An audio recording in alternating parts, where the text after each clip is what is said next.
Welcome.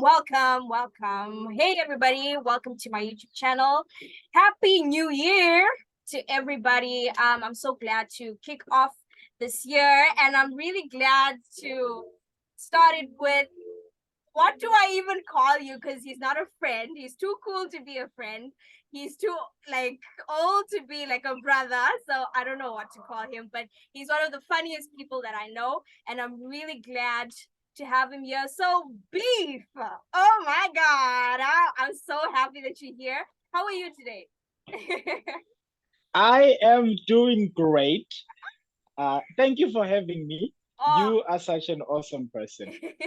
And just in case you are still wondering what to call me, you can just call me Uncle Beef. I think that will work. Yeah. Okay, so this is Uncle Beef, my uncle.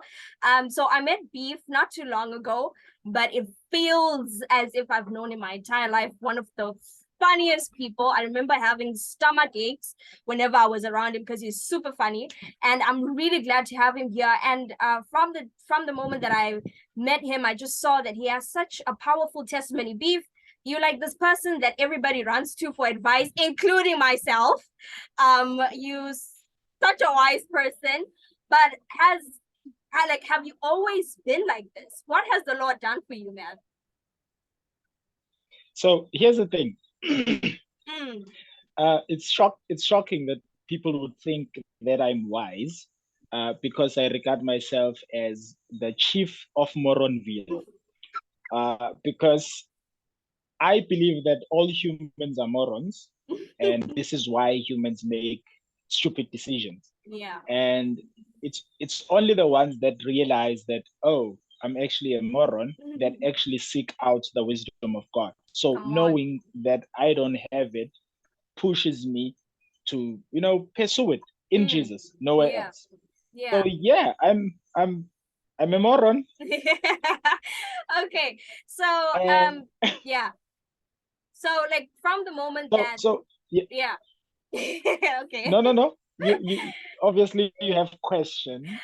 I don't have a lot because well, from the time that I met you and hearing you preach, you always mentioned about like the goodness of God in your life and where he the valley that he took you out from. So I just want you to tell us Yeah. like a little more about that. Because knowing you, you are amazing, but of course God has taken you from somewhere. So we want to know what the good Lord has done for you. Yeah.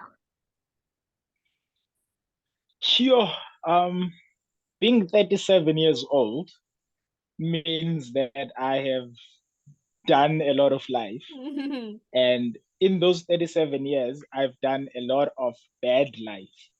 Um, because I encountered the love of Jesus when I was 25.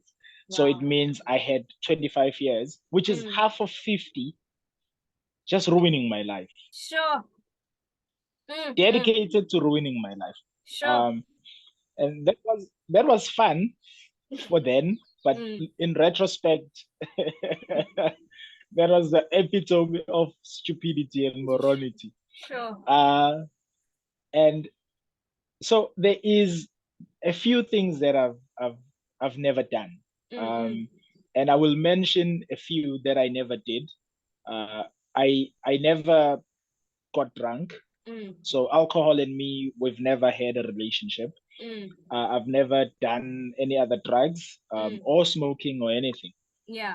And I'm sharing this so that it makes sense that I can't blame what God took me out from on substances. Yeah. So it was not, I can't blame booze. I was sober as a judge.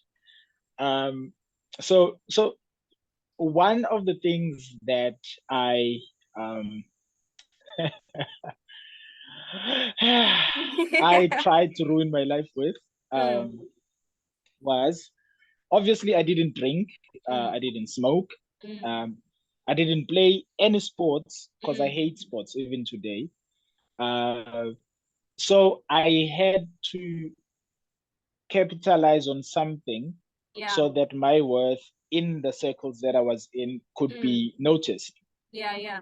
So I had to find something that I could really excel in. Um, and unfortunately for the female species, I landed on, gathering as many female species as I could. Sure. So that translated into having multiple girlfriends. I don't know how raw I can go with this, but Yeah. I was not a very good person. Mm. And how I devalued women is still like, a bit shameful when I look back. Yeah. But I'm grateful that God has taken me this far. And in all of that, I came to a place where I became a father. So this one girl did not, no, she didn't decide to get pregnant. It happened. Yeah. She got pregnant, Mm. and all of a sudden, I realized that there was something bigger than myself. Sure. There was this little human who needed someone to guide him, Yeah. and that someone was not me. Because I Sure. needed guidance myself, Yeah. and the road the road I was on, even the Yeah. devil was shy of that one. So I think when my son was born, that is when things, sorry, Yeah. things started changing in my head, Mm. that I need to sort of cut down on a few things. So I did that, cut down on the number of girlfriends I had.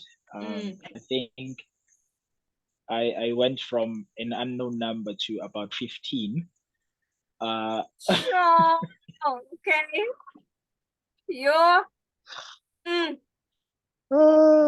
Yeah. um, and from there, I also was gradually working on sort of cutting back. But here's the thing, even cutting back on the number of girlfriends I had did not really make me a good person. Yeah. It just meant that I was a toxic person to less people, Sure. but I was still the same toxic person. Because I know sometimes we think that if we sin less, we are better people, which is Yeah. rather stupid Very. because I'm still sinning with the same heart. It's like, hello. Exactly. Yeah. So true. So just trying to raise my son and working away from home, trying to manage the girlfriends, trying to manage the baby mama.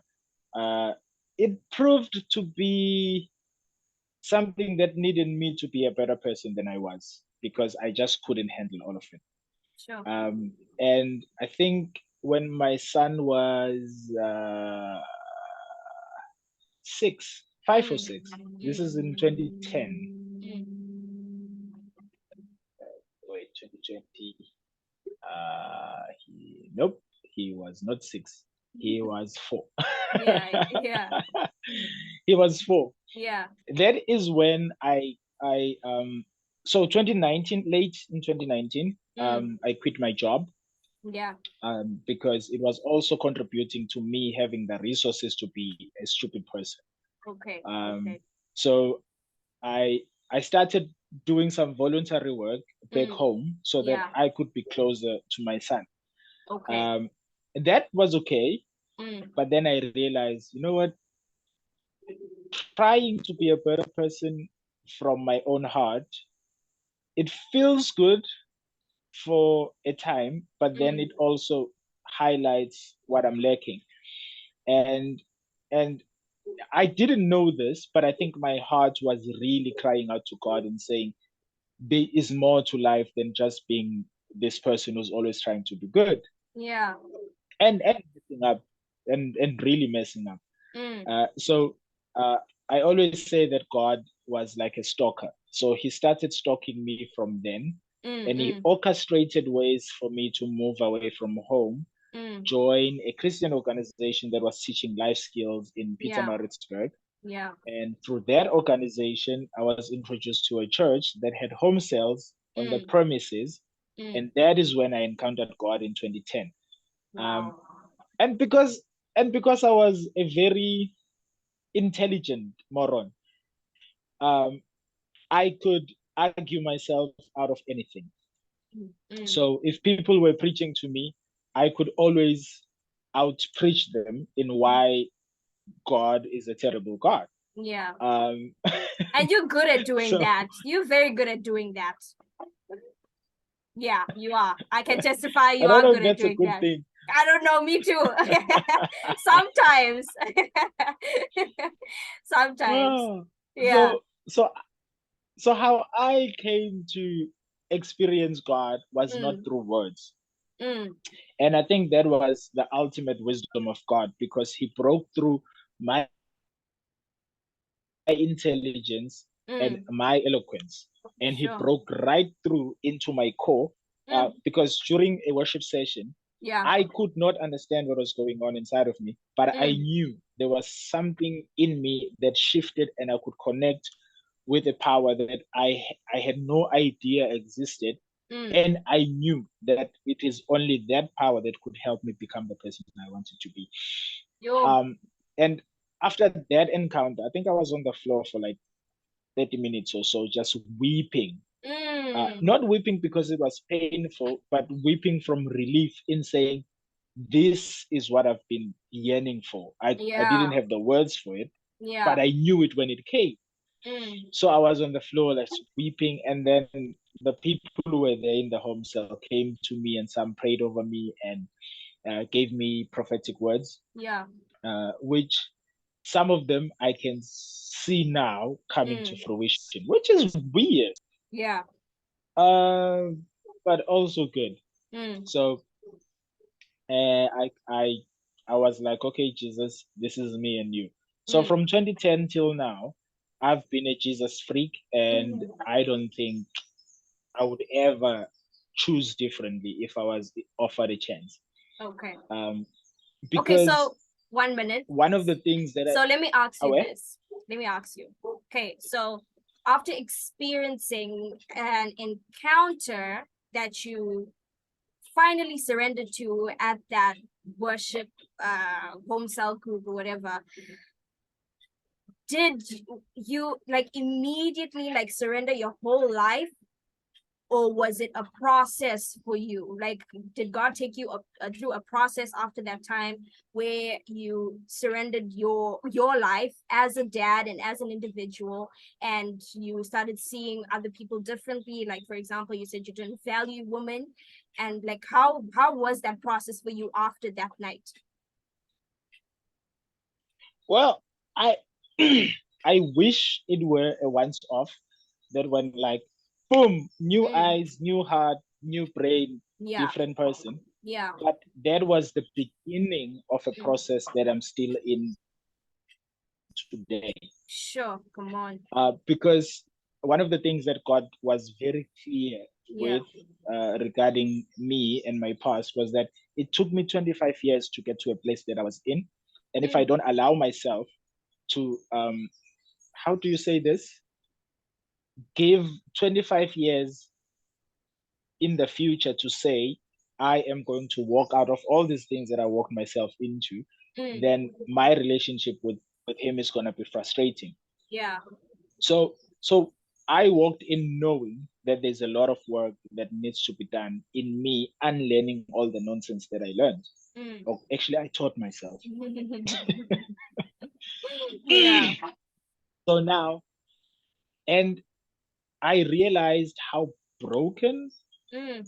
I was and how my being broken broke everyone that I came into Yo, contact with. come on. So I then realized that, okay, Mm. if I want the people next to me to experience life, Mm. I need to heal so that that healing will pour over to them. Mm. And that is when I started wanting to get to know more of God. You Mm. know, it was also another journey which took about 2010, 2011, 2012, 2013, 4 years Yo. for me to get to a place of saying, okay, I'm gonna take time out to solely focus on working on my heart with Yeah. the Lord. And that is when I came to YWAM, did a Mm. DTS. Mm. The most excruciating 6 months of my life. Sure. Yo. Because as much as I got to encounter and learn more about God, I learned more about the nonsense that was in here,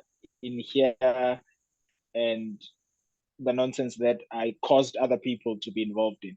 So I met my worst self, and I met Jesus and met his grace, Yeah. and all of that in one place. And I think if I were to put it in one word, I would say it was a holy mess. Sure. Because God took me as broken and filthy as I was and said, I love you. Wow. Now let's walk this out. And I was like, no, just give me a moment. Yeah. I need to fix all of these things, and then I will fully surrender myself to you. Then he says, well, if you could fix yourself, you would have fixed yourself already.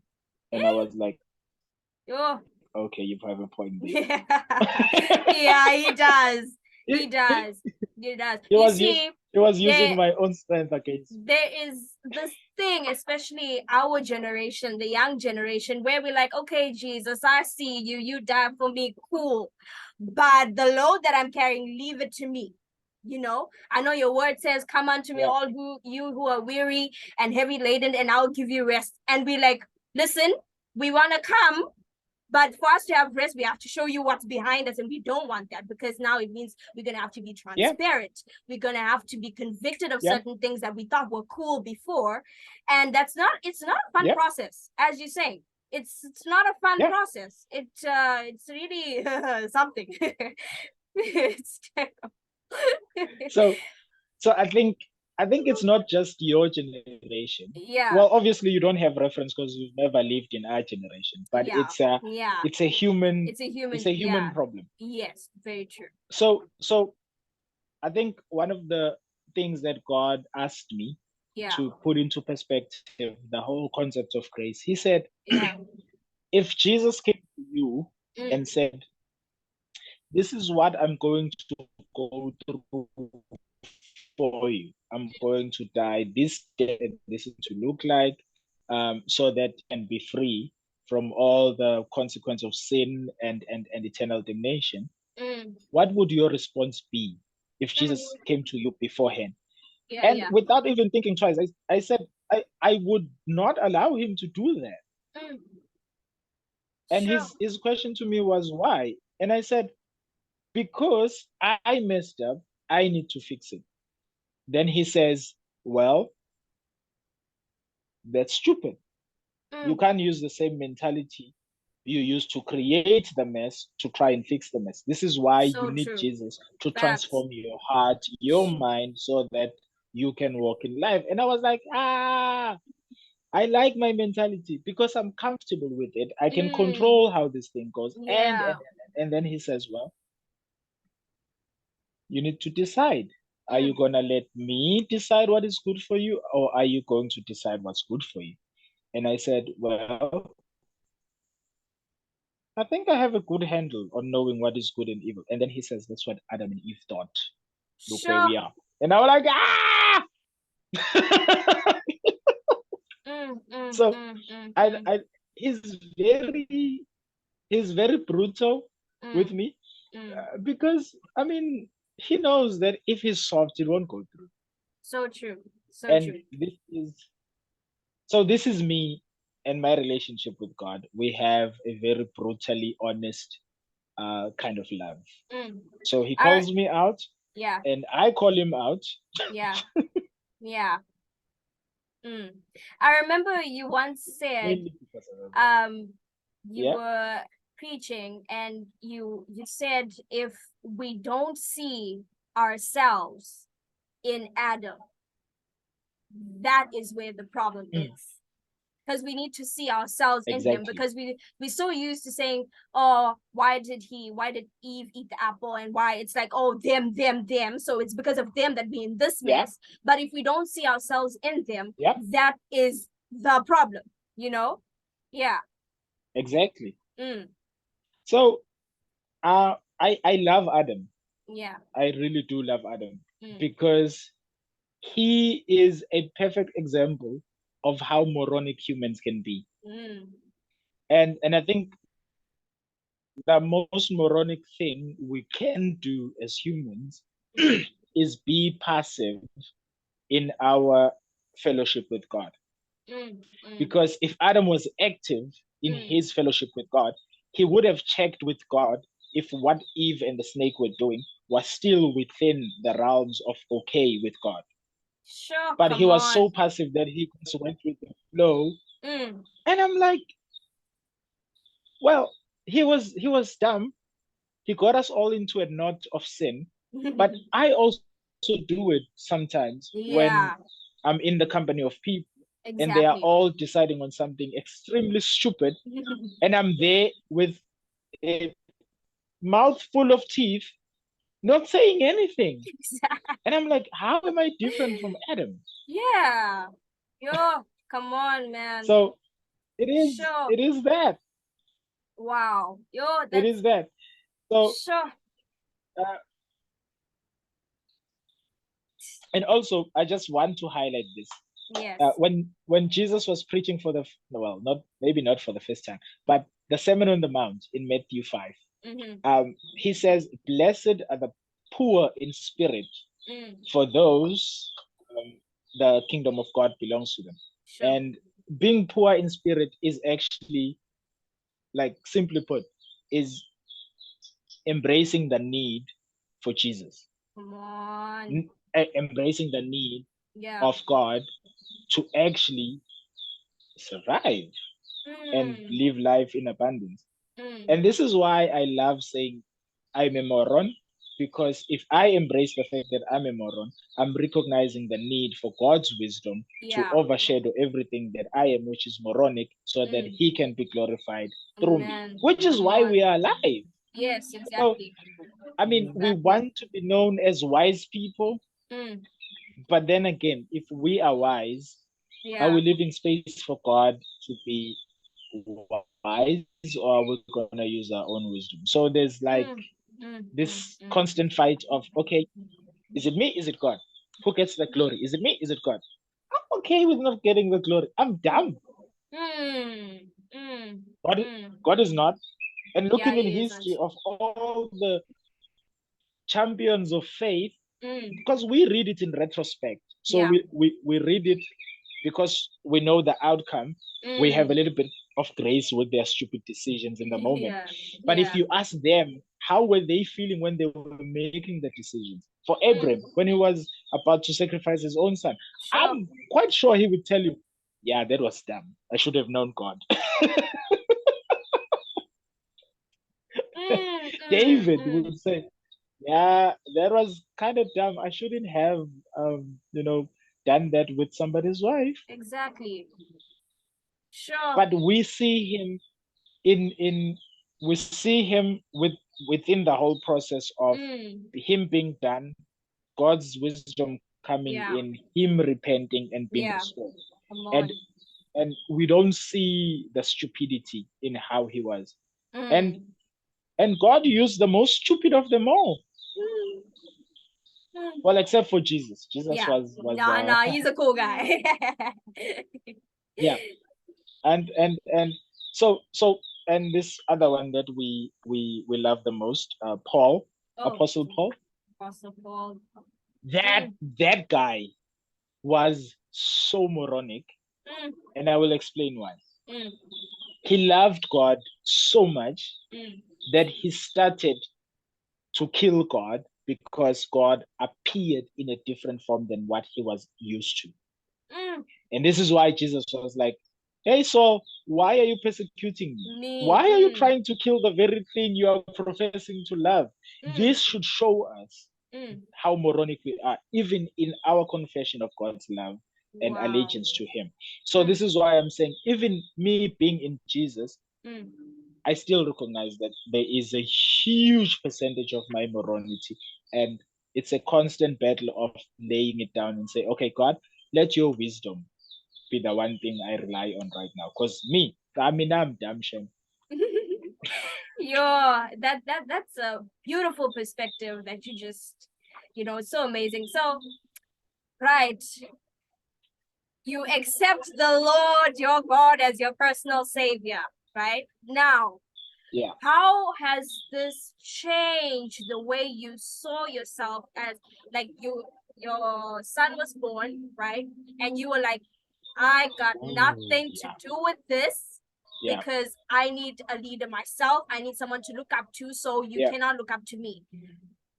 Now, what has changed? What has changed? There So must be some change. so so I had struggles with Mm, how my father raised me. mm, Actually, both my parents, but yeah, I will focus on my dad. yeah. He was always in the house, Mm, but always absent because we never really connected over anything. mm, Because he liked soccer, I hated sports, mm, so I couldn't connect with him over sports even. mm, So what happened was I learned to survive without the input of my father. mm, mm, mm. And when you grow up without the input of a father, you don't know how to be a son. And when Hmm. you don't know how to be a son, you won't be able to submit to anyone who tries to be a father. Come on. Yo. And this is the realization that I had to come to Mm, when God started fathering me and said, mm, well, I can be a father to you, but it's not going to help you because you need to learn how to be a son. So he started teaching me how to be a son by how my own son approached me. sure. And it was very uncomfortable things that, like, my son would come up to me and just hold on to my leg Oh. and just stay Mm, there. I mean, nothing was wrong. He wasn't hurt or anything. He would just grab my leg and he just stay there. mm, And sometimes we would just sit on the bed and he would just and not do anything, not speak, nothing. mm, yo.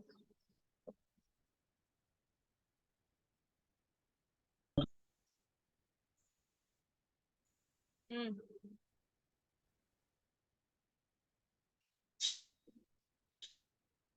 Speaking. mm. Yeah, so kind of cut off there. Uh, Welcome yeah. back. Welcome. Okay, so you were on the topic of So your son, yes. yes. So what he challenged me to do Mm, was, if you want to learn how to be a father and how to be a son, yeah. you need to take the first step to reconciling with your own father.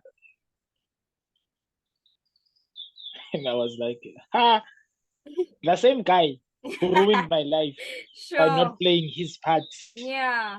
How does that happen? Mm, mm, Then God was like, you are a fun one to talk because you are expecting him to be a father to you when you were not a son to him. And I was like, okay, all right, yay. Okay, you are my bad. invading. You are invading now. Yeah. Yeah. So it started a process where I intentionally approached my father as a son, even Mm, though he didn't know how to father me.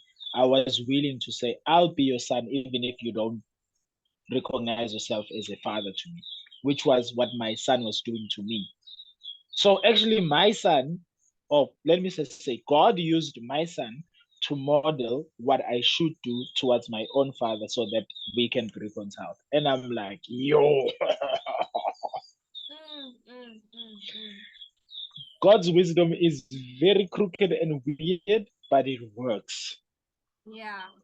It really works. So now, me and my dad, we are at a place where he respects me so much that when there's anything that needs to be done in the house, he would call me and say, "Oh yeah, we are thinking of doing this. What are your thoughts?"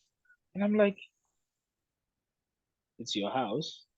you do whatever you want to do. But the fact that I don't tell him this, but I'm like, Mm, for someone to say, I recognize you as mm, someone who has wisdom to pour into our decision, that for me is a huge thing. mm, mm, mm. And I wouldn't have it any other way. Do I wish sometimes that my relationship with my dad was deeper? Yes. Is it? No. Am I okay with where it is now? Yes, because I'm still learning how to be a son. So Wow. Wow. That's so. now I'm talking about this son of mine. Mm-hmm. This he's 16 now, so he's a bit of a pain. But Yeah. God used him so much in, restoring my sonship to my Yeah. dad. And Yeah. this is one of the ministries that God really did to my heart in saying, well, you went and did all the stupid things and your child was born because you were being stupid, but I am going to use that for your good because you love me and you are called according to my purpose. So that scripture for me is very much alive when I look at my son, because God used a result of my stupidity to be a blessing to me and to grow me and my father. So Mm, it's beautiful. And I yeah. think how we filter the things that happen to us, it can either make us or break us. And my filter right now at this present moment is whatever God does is good. Mm, Whatever I did back then, God can use it for good. Whatever yeah. happens in the future, whether it's good or bad, it doesn't matter to God because He can make good out of it. So I've got nothing to Man, lose. come on. Come on. Wow. Wow. So Now, yeah, I don't know if you have any more questions. I Of course you do. do. I can just talk to you forever and literally feel so blessed. But now let's go to the part of your relationships now. What do you think is going on with people who are approaching relationships the way you did? And can you just give advice of the consequences of that? Although yes, God will, his grace is sufficient and he will save you from that. But like for someone Mhm. who is in that situation or who is thinking about doing the same thing, not value women and just be in different relationships at the same time. Yeah, can you talk to us about that, please? Because I feel like we really need to hear So this. I'm just gonna be blunt about this. Mm, That whenever a thought comes to mind of um using somebody else to make yourself feel good, mm, that is already an indication that there is something unhealthy inside of you that you mm, need to investigate. mm, And and what we find challenging to do is to look at our hearts and say there's a problem with my heart. And what we normally do is we look at the people outside and say, well, they made me be like this. mm, mm, mm. But the truth is, how we interpreted what they did is what made us to be how we are. And unless we come to a place of saying, God, I need you to take me back in time and reinterpret everything that happened to me, I can find life. Mm, And we don't want to do that because we think we are living in a state of being painless. But the mm, fact that we are devaluing people is an indication that we are in so much pain that we have gone into shock, that we don't feel the pain, but we cause it to other people. yeah. And unless we investigate all those little decisions we make, Mm, we are slowly killing ourselves. mm. And because we are killing ourselves, we are killing everyone we come into contact with. So true. So true. And the fact that we don't see that death as like we are okay with it. But if we could see it, experience it for what it is in the Yeah. moment, I don't think anyone would choose to be that foolish or moronic or stupid. Yeah. Yeah. Yeah. So So, how? Yeah. Yeah. no, you have another question. No, it's still I'm still dwelling on the same one. So Yeah.